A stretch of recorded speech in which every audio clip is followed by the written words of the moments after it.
Bonjour et merci de m'avoir invité à votre Église. C'est un plaisir de vous partager la parole ce matin.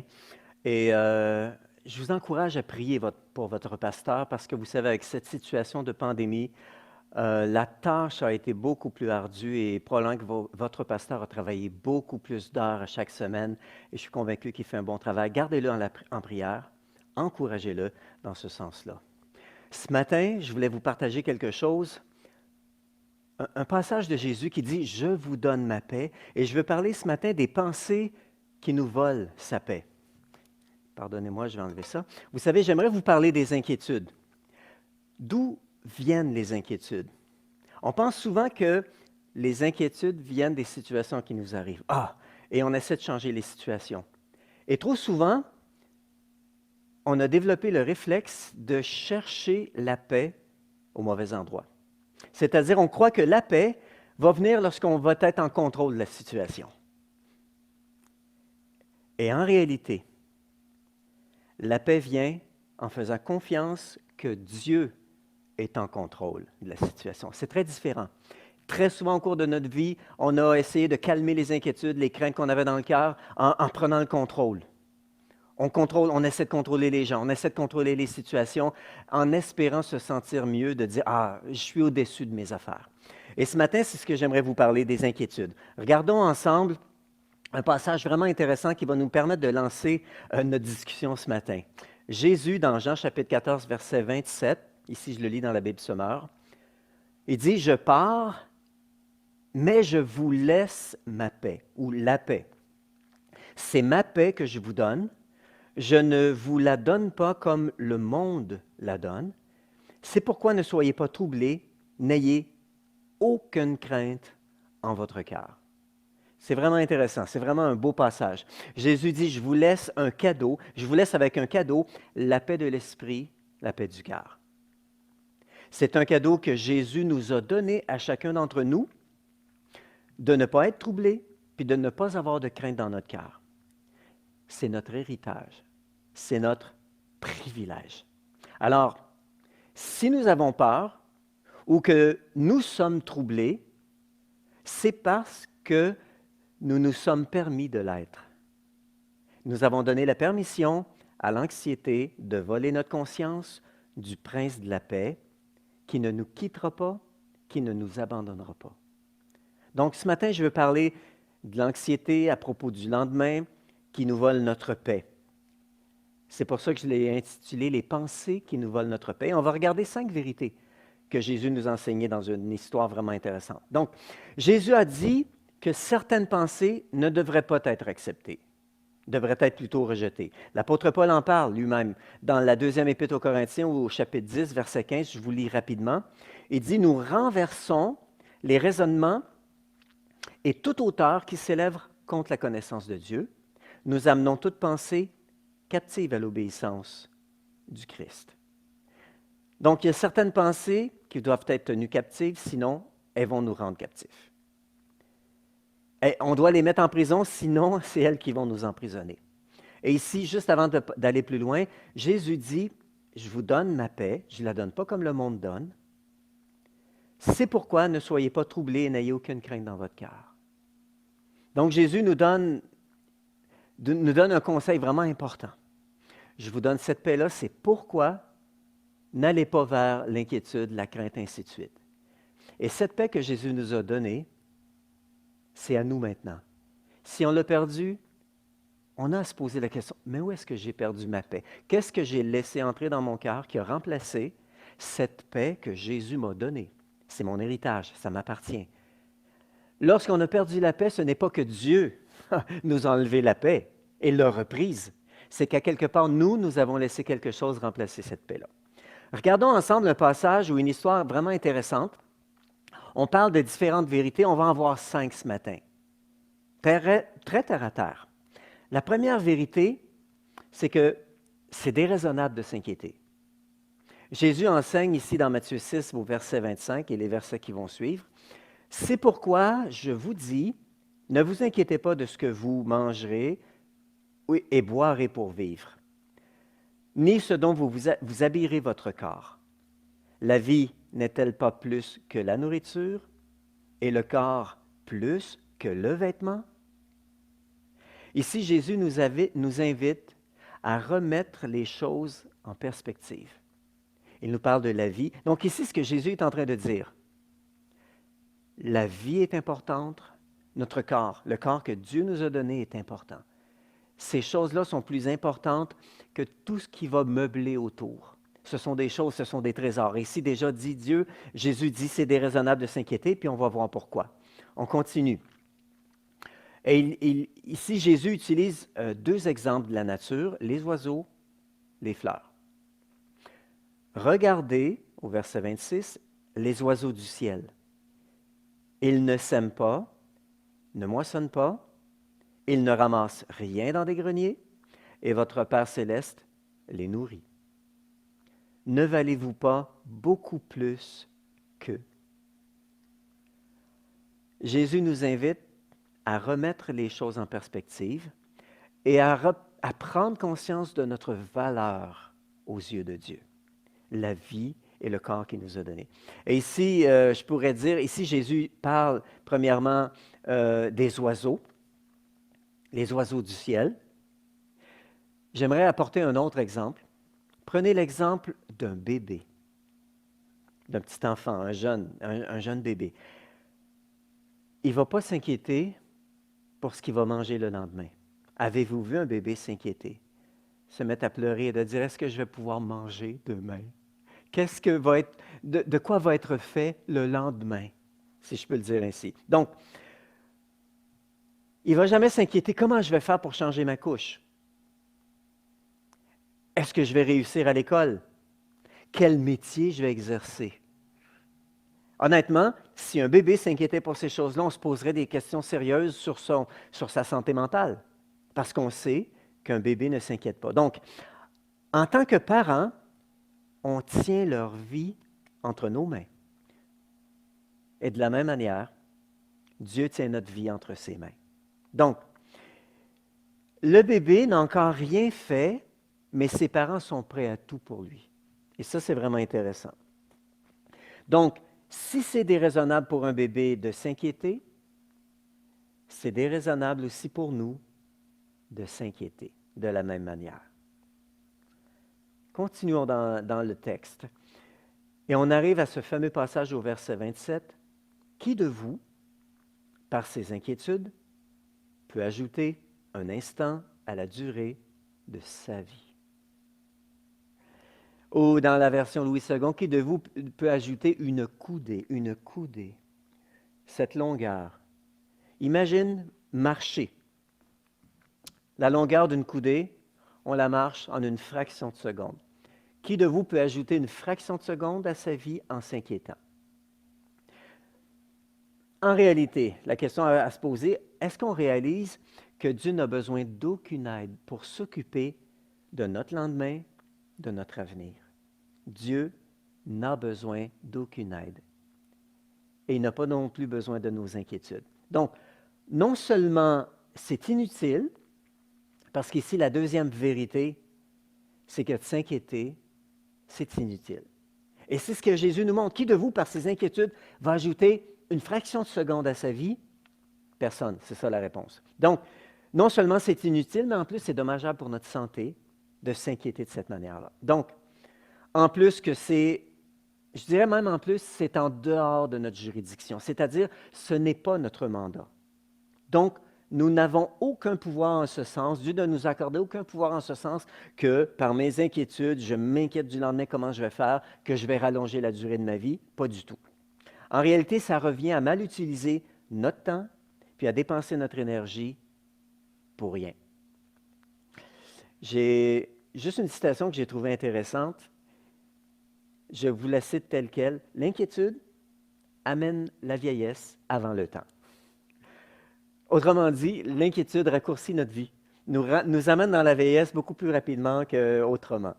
Donc, cette deuxième vérité, les inquiétudes, c'est inutile. C'est pas moi qui le dis, c'est Jésus. Vous ne pouvez pas rallonger une fraction de seconde de votre vie par les inquiétudes. Continuons. Une troisième vérité, s'inquiéter, ce n'est pas naturel. Jésus continue encore avec la même pensée au verset 28. Et pourquoi vous inquiétez au sujet du vêtement? Étudiez comment poussent les plus belles fleurs des champs. Elles ne travaillent pas et ne tissent pas. Cependant, je vous dis que Salomon lui-même, dans toute sa gloire, n'a pas eu d'aussi belle tenue que l'une d'elles. C'est intéressant ici, Jésus cite Salomon, Salomon qui a été le roi le plus prestigieux de toute l'histoire d'Israël. Je dirais le roi le plus riche, le roi qui a développé le plus de choses. Salomon, qui était considéré comme le roi le plus opulent, si je peux le dire. Et Jésus utilise son exemple. Il dit, même Salomon n'a pas été vêtu comme Dieu a créé une simple fleur. Donc, avez-vous vu un oiseau s'inquiéter de ce qu'il va manger le lendemain? Est-ce qu'il y aura des insectes le lendemain? Non, les oiseaux se réveillent le matin, pleins de confiance, et trouvent leur nourriture. La nature ne s'inquiète pas. Et ici, on parle des fleurs. Ce n'est pas naturel de s'inquiéter. C'est ce qu'on voit ici dans ce passage-là. C'est ce que Jésus souligne.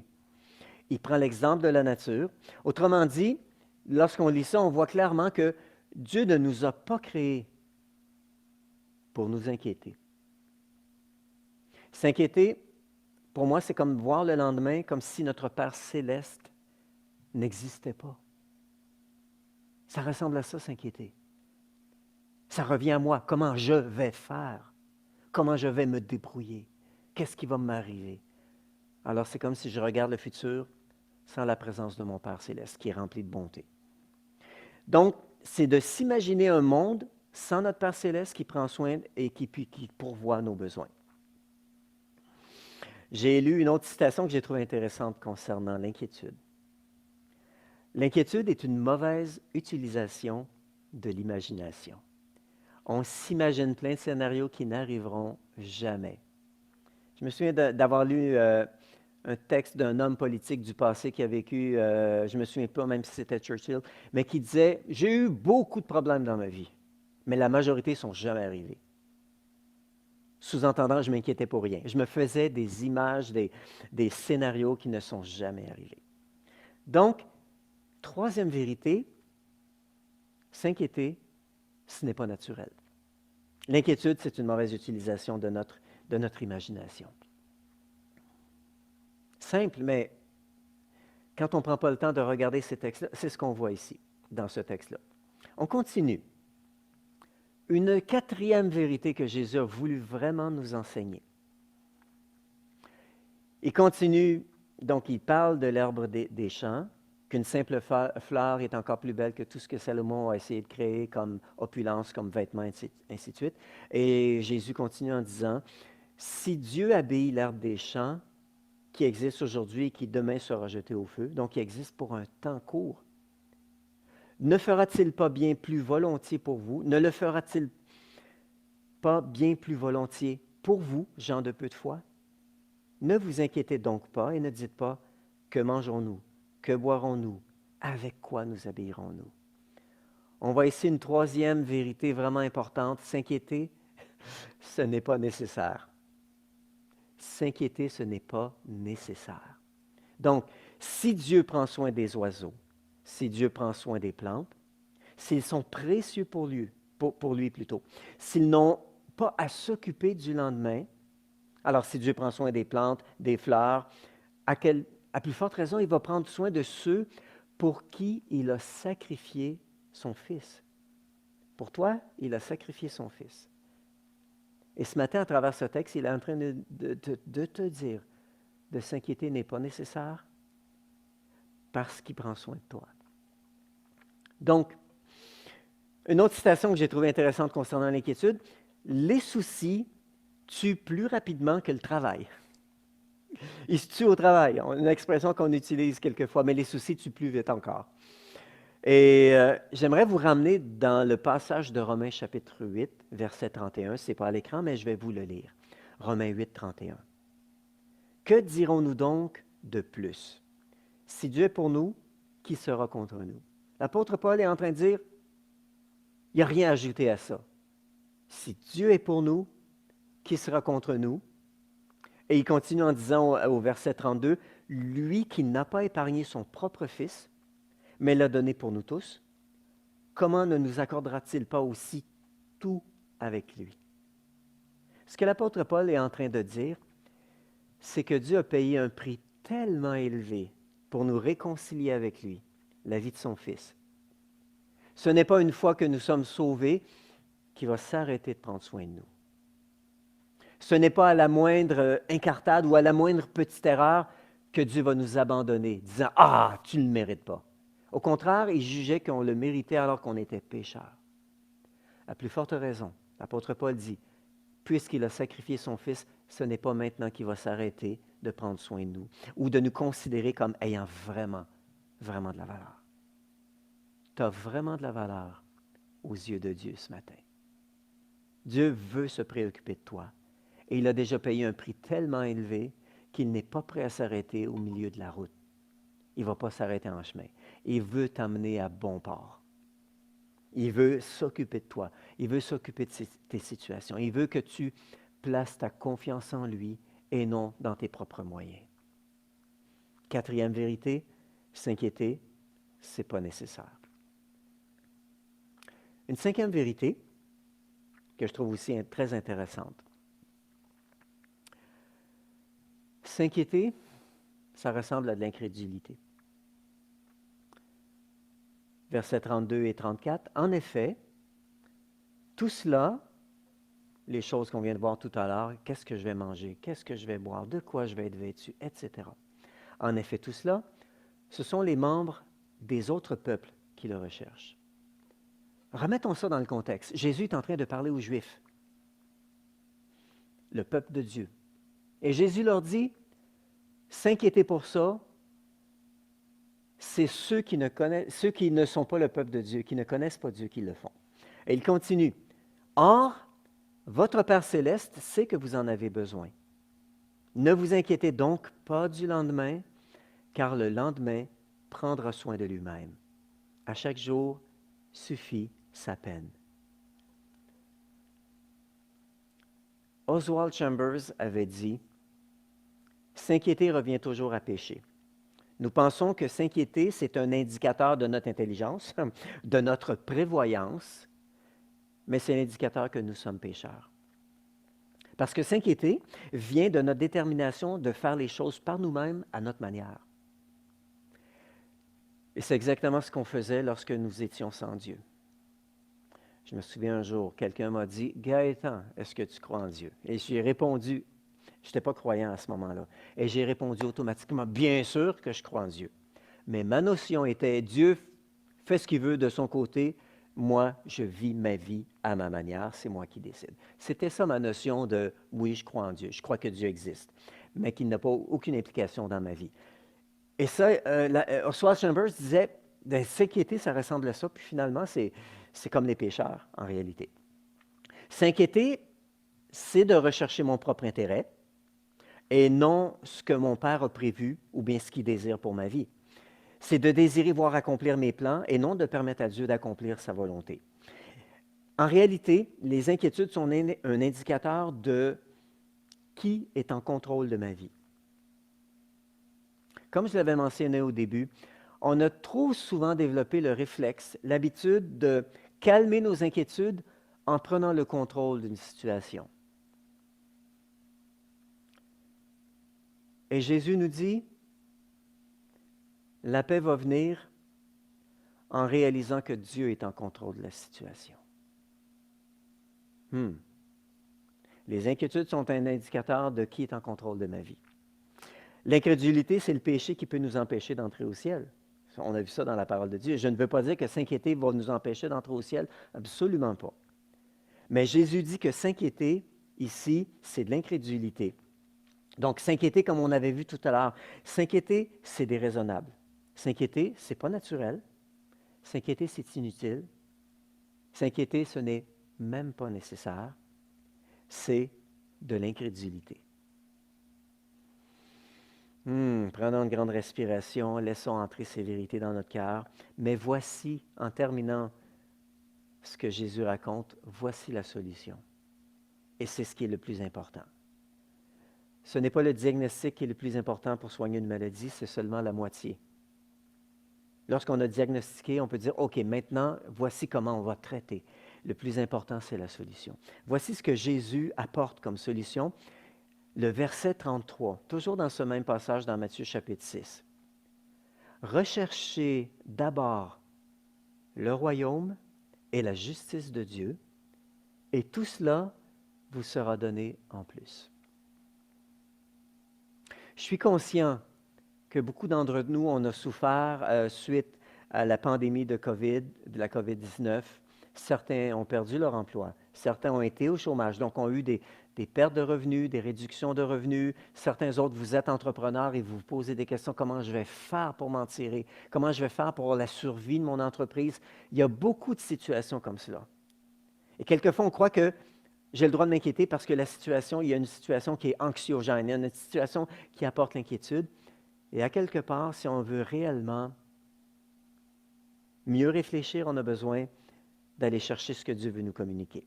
Premièrement, le seul antidote efficace contre l'inquiétude, c'est de rechercher de tout mon cœur son royaume, sa volonté, ses plans parfaits pour ma vie. Donc, rechercher la présence de notre Papa céleste, d'être assoiffé de sa présence, de valoriser sa présence plus que la simple connaissance de la parole. La parole doit nous conduire à une expérience, doit nous conduire à une relation avec Dieu. C'est la raison pour laquelle elle est là, pour qu'on puisse découvrir Dieu. Donc, le but de ma vie n'est pas de connaître la parole. Le but de ma vie est qu'à travers la parole, je connaisse Dieu. Pas que je connaisse des choses à propos de Dieu, mais que je découvre comment être en relation avec Dieu et avoir une intimité avec lui, une relation intime qui va me permettre de le connaître. Donc, on doit avoir le désir de voir sa volonté parfaite s'accomplir, mais surtout de connaître son cœur. Donc, Dieu veut que nous ayons toute la liberté de le connaître. Donc, il s'est occupé pour nous des autres choses qu'il nous donne par-dessus. Cherchez d'abord le royaume, la justice de Dieu. Et tout ça, ce que vous avez besoin, vous sera donné en plus. Wow! C'est vraiment une belle promesse, vraiment une belle promesse. Donc, je vous laisse avec 2 passages et on va juste prier en terminant. Il y a 2 passages qui sont intéressants, qui vont nous aider dans notre conversation.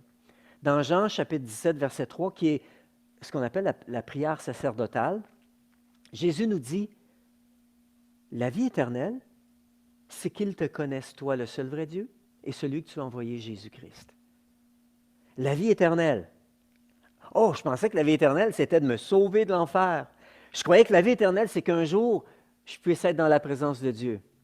Jésus dit, la vie éternelle, la définition la plus simple, tout ce qui a été fait, ce que Jésus a accompli sur la croix, toute cette œuvre de réconciliation, de rédemption, avait un but, qu'il te connaisse, le seul vrai Dieu et qu'il me connaisse moi, ton Fils.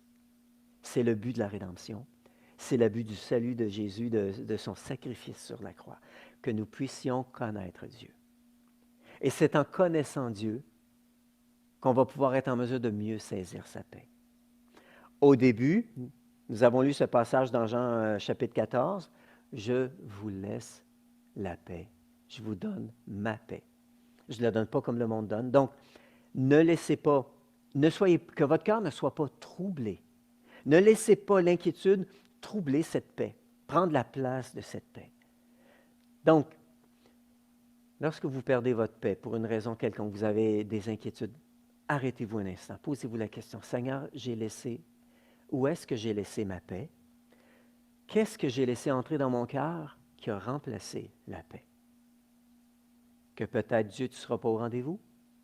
Que peut-être je n'aurai pas ce qu'il faut? Alors qu'ici, il dit que tout va nous être donné par-dessus. On a besoin de comprendre qu'est-ce qui nous vole la paix. On a vu quelques pensées tantôt concernant la paix. C'est inutile de s'inquiéter, etc., etc. Ici, Jésus nous dit, le plus important, c'est de connaître Dieu. Et réellement, c'est à travers cette intimité avec Dieu que la paix va venir dans mon cœur. Je me souviens un jour, j'ai dû visiter quelqu'un qui a été hospitalisé d'urgence pour un problème cardiaque. On m'appelle le matin, 9 h le matin, « Pasteur Gaétan, on a besoin de toi. » J'arrive à l'hôpital et je priais tout le long, « Seigneur, conduis-moi. » Et c'est un couple qui sont de bons amis pour moi. Et lorsque j'arrive, je sens vraiment que le Saint-Esprit me donne une direction. Je la suis. Et la direction était de leur poser la question, et sa dame était sur la civière aux urgences, de lui poser la question, qu'est-ce que tu crois être la volonté de Dieu pour toi maintenant, dans cette situation? Est-ce que présentement, Dieu désire que tu partes en Afrique comme missionnaire? Est-ce que Dieu veut que tu fasses ceci, que tu fasses cela? Et la personne a été un peu surprise. Je lui ai dit, est-ce que tu crois plutôt que Dieu désire t'apporter la paix dans cette situation?